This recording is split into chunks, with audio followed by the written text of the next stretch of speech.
Gravitational force. Everybody in this universe attract every other body with a force known as force of gravitation. Gravitation is the force of attraction between any two bodies in the universe. The attraction between the sun and the earth, the attraction between a table and a chair, the attraction between earth and a satellite revolve around it. That is, the force is nothing but gravitational force. But gravity is a special case of gravitation. Gravity is the attraction between the earth and any object lying on or near its surface. For example, if we kick a ball, see, it reaches some height and again comes towards the ground. Okay, it is attracted towards the earth. When you observe this picture, when apple is detached from the branch, it comes towards the earth. Why? Because apple is attracted towards the earth. According to Newton's third law, earth exerts some force on the apple. In the same manner, apple is also exert some force on the earth. Is it? Okay. According to Newton's third law, these two forces are equal. Okay, but in opposite direction. Both apply one equal force to attract each other towards itself. Okay, but we can able to see the movement of the apple, but not earth. What is the reason? See here, according to Newton's second law, F equal to ma. When you observe this formula here, acceleration is inversely proportional to the mass of the object. If you observe the mass of the earth is huge than compared to mass of the apple. Okay, when you compare the mass of the apple with the earth, mass of the apple is negligible. Okay, here acceleration is inversely proportional to the mass of the earth.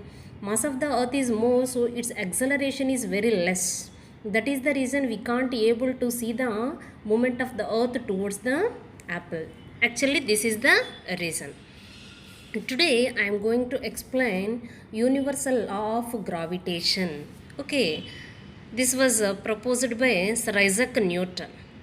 This law states that, see here, every object in the universe attracts every other object with a force which is directly proportional to the product of their masses and inversely proportional to the square of the distance between them. See here, let us consider two bodies A and B. Okay, A body having mass m1, B body having mass m2. Okay, see, these two bodies are separated by distance d.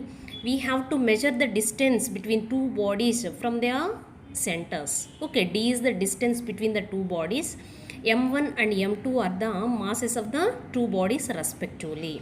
Here we can observe that A exerts some force on B and B also exerts some force on A. Okay, these two bodies A and B attract with each other by a force that is nothing but gravitational force. Okay, see, F is nothing but gravitational force.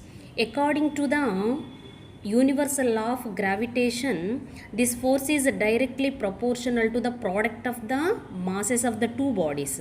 m1, m2 are the masses of the two bodies. See here, force is directly proportional to m1, m2. This is first equation. Okay, see, when you observe the statement, see here, force is inversely proportional to square of the distance between them.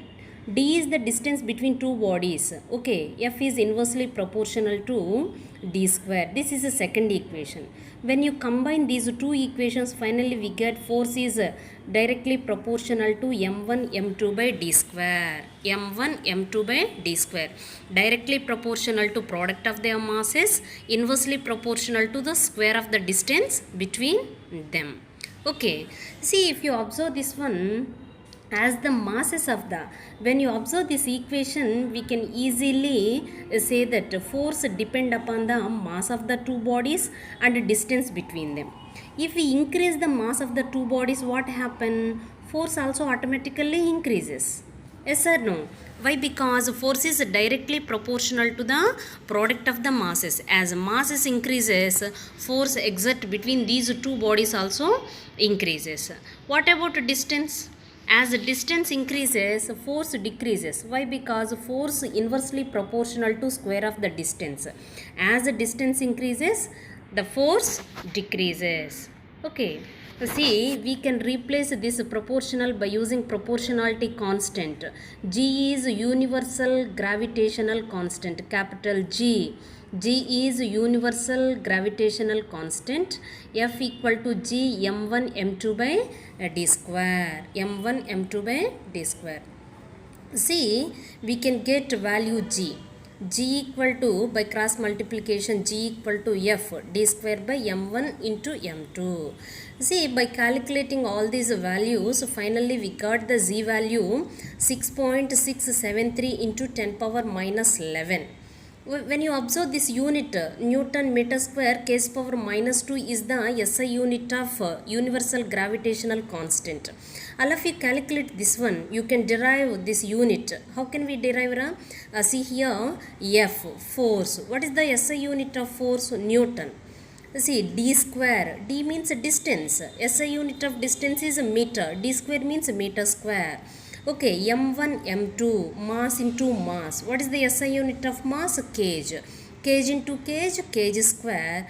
See, you can keep like this, kg power minus 2. Otherwise you can write like this, Newton meter square per kg square. This is the SI unit of universal gravitational constant.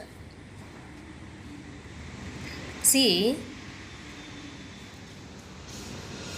once again, all of you see this statement. Every object in the universe attract every other object with a force directly. This is very important, but directly proportional to the product of their masses. F directly proportional to m1 m2.